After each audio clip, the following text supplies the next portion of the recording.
नमस्कार, स्वागत है आपका हमारे चैनल में। मैं रानी गुप्ता आपके साथ और बड़ी खबर सामने आ रही है। आपको बता दें, उत्तर प्रदेश के सीएम योगी आदित्यनाथ ने प्रधानमंत्री नरेंद्र मोदी की जमकर तारीफ की है। इसी के साथ ही उन्होंने कहा कि आज जो भारत है वो ऐसे स्तर पर पहुंच चुका है कि वैश्विक स्तर पर भी भारत के निर्णय और स्वीकृति के बिना कोई भी देश अपना फैसला नहीं सुनाता। ये कहीं ना कहीं भारत की कसौटी और सामर्थ्य का ही नतीजा है। इसी के साथ ही उन्होंने कहा कि आज जो भी भारत की पहचान विश्व स्तर पर बनी है वो प्रधानमंत्री नरेंद्र मोदी के नेतृत्व से ही संभव हो पाया है। इसी के साथ ही उन्होंने कहा कि कोरोना काल में प्रधानमंत्री नरेंद्र मोदी ने देश का बड़े ही अच्छे तरीके से नेतृत्व किया, जिसके बाद देखने को मिला कि कैसे करोड़ों लोगों को मुफ्त राशन दिया गया और इसी के साथ ही वैक्सीन का भी इजाद किया गया।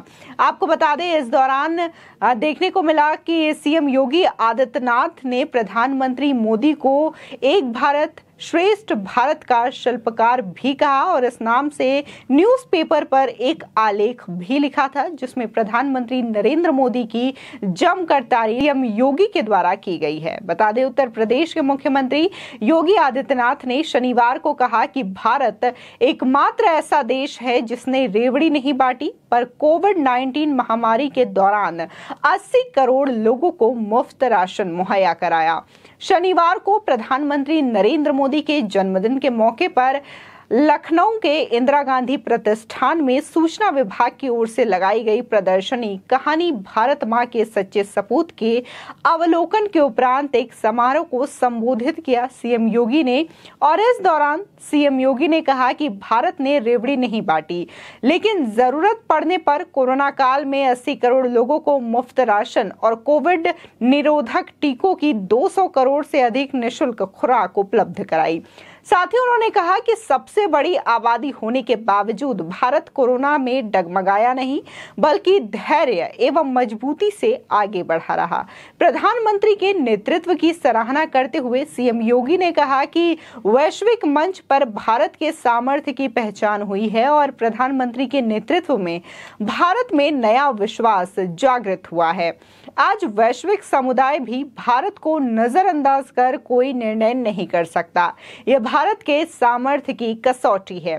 साथ ही सीएम योगी ने यह भी कहा कि 8 वर्ष में प्रधानमंत्री नरेंद्र मोदी ने अलग अलग कार्यक्रम किए हैं जो कि बहुत ही अच्छे और सफल रहे। प्रधानमंत्री ने startup India, stand up, digital India, make in India, मुद्रा योजना, किसान सम्मान निधि, कृषि सिंचाई, फसल बीमा योजना, किसान बीमा योजना, बेटी बचाओ बेटी पढ़ाओ योजना, मातृ वंदना आज देश के सामने इसका एक प्रमुख उदाहरण है। इसी के साथ ही सीएम योगी ने कहा कि समाज के हर तबके को ध्यान में रखकर बनी योजनाएं जनधन से शुरू होकर आयुष्मान भारत तक आम जन को लाभ पहुंचा रही है। मुख्यमंत्री ने यह भी कहा कि ये गर्व की बात है कि आज हम आजादी का अमृत महोत्सव मना रहे हैं, तो हमें ब्रिटेन को पीछे छोड़ दिया है, जिसने हम पर लगभग 200 वर्षों तक शासन किया। ब्रिटेन को पछाड़ कर भारत आज दुनिया की 5वीं सबसे बड़ी अर्थव्यवस्था के रूप में उभरा है। बता दें, कुछ दिनों पहले ही ये खबर सामने आई थी कि ब्रिटेन को भारत ने पीछे छोड़ दिया है अर्थव्यवस्था के मामले में और अब ब्रिटेन भारत से पीछे है। बढ़ती हुई अर्थव्यवस्था में भारत ब्रिटेन से आगे है। इसी के साथ ही तमाम चीजों का जिक्र प्रधानमंत्री को लेकर के सीएम योगी ने किया है और कहा है कि आज वैश्विक स्तर पर भारत की जो पहचान है वो कहीं ना कहीं प्रधानमंत्री नरेंद्र मोदी के नेतृत्व से ही संभव हो पाया है। जिस तरीके से उन्होंने कोविड टाइम का जिक्र किया तो उस समय देखने को मिला कि जहां पूरा विश्व कोविड से डगमगाया हुआ नजर आया, सभी के अर्थव्यवस्था में इसका असर देखने को मिला।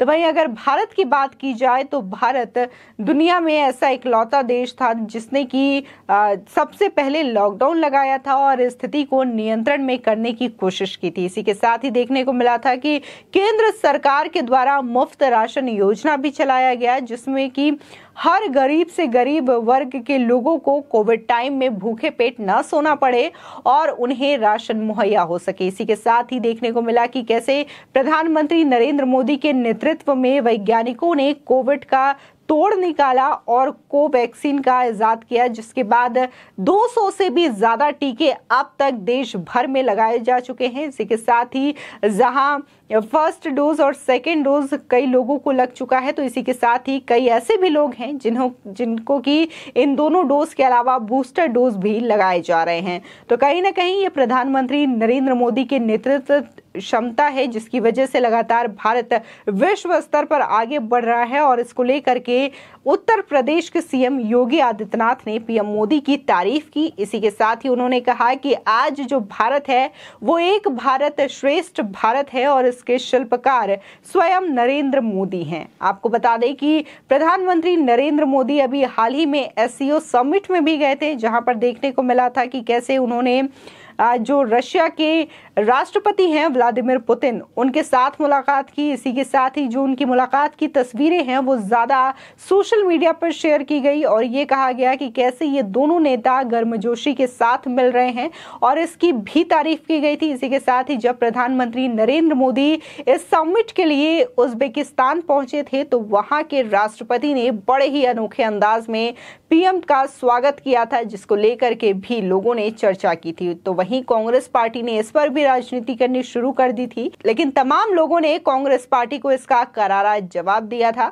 बता दें कि लगातार नरेंद्र मोदी की लोकप्रियता बढ़ती जा रही है और इसको लेकर के आए दिन नए नए खबर देखने को मिलते हैं और इसको लेकर के अमेरिका की जो मैगजीन है उसमें भी प्रधानमंत्री को लेकर के लेख छपते हुए नजर आते हैं। जहां सीएम योगी ने पीएम मोदी के जन्मदिन के अवसर पर उनकी तारीफ की, तो देश में तमाम ऐसे लोग हैं जो कि पीएम मोदी के लिए हुए कई ऐसे सॉलिड डिसीजंस हैं जिनकी तारीफ करते हुए नजर आते हैं। अगर हम बात करें जो सर्जिकल स्ट्राइक हुआ, एयर स्ट्राइक हुआ, जिसमें कि देखने को मिला था कि भारत की सेना ने दुश्मन देश पाकिस्तान के अंदर घुस करके उनको सबक सिखाया था और सर्जिकल स्ट्राइक और एयर स्ट्राइक जैसे ऑपरेशंस को पूरी तरीके से सफल बनाया था। तो ये भी कहीं ना कहीं प्रधानमंत्री नरेंद्र मोदी की वजह से ही, उनके नेतृत्व की वजह से ही संभव हो पाया था, जिसको लेकर के लोगों ने तारीफ की थी। तो वही राजनीति भी इस चीज को लेकर के देखने को मिली थी, जहां तमाम लोग सेना की इस जाबाजी के लिए और प्रधानमंत्री नरेंद्र मोदी के इस नेतृत्व और डिसीजन को लेकर के तारीफ कर रहे थे, सराहना कर रहे थे। खुद पाकिस्तान जो कि दुश्मन देश है, जिसके ऊपर ये सारी चीजें बीती थी, वो भी इस चीज से खौफ ज़्यादा नजर आया था। तो वही कुछ राजनीतिक पार्टियां ऐसी भी थी जो कि अपने ही सेना और अपनी ही आर्मी पर सवाल उठाते हुए नजर आई थी और इसका सबूत मांगते हुए भी नजर आई थी। कांग्रेस पार्टी, आम आदमी पार्टी, तमाम ऐसे राजनीतिक पार्टी थे जिन्होंने खुल करके इसका विरोध किया था और कहीं ना कहीं वो पाकिस्तान के फेवर में बात करते हुए नजर आए थे और अपनी ही सेना से एयर स्ट्राइक, सर्जिकल स्ट्राइक का सबूत मांगते हुए नजर आए थे। इसी के साथ ही अगर हम बात करें ब्लैक मनी को वापस लाने के लिए, तो उसको लेकर भी पीएम मोदी ने नोटबंदी जैसे बड़े फैसले लिए। इसको लेकर भी राजनीति देखने को मिली। जीएसटी जो लगाई गई उसको भी लेकर के तमाम बातें सामने आई। राम मंदिर का जो उद्घाटन हुआ उसको भी लेकर के हमेशा से ही बीजेपी जो है चुनाव में ये चीजें बोलती रही और अब जाकर के राम मंदिर का भी मुद्दा अब बिल्कुल साफ हो चुका है और राम मंदिर निर्माण कार्य शुरू है। लेकिन इसके बावजूद अभी भी राजनीतिक पार्टियां लगातार बीजेपी और प्रधानमंत्री नरेंद्र मोदी को लेकर के बातें कहती हुई नजर आती है। तो प्रभाव है प्रधानमंत्री का विश्व स्तर पर, वो सभी को देखने को मिलता है और सभी देश के जो प्रमुख हैं वो कहीं ना कहीं प्रधानमंत्री मोदी की तारीफ और सराहना करते हुए नजर आते हैं। आपकी इस खबर पर क्या राय है, हमारे कमेंट सेक्शन में जरूर बताएं। आगे की और भी अपडेट के लिए चैनल को सब्सक्राइब करना ना भूलें।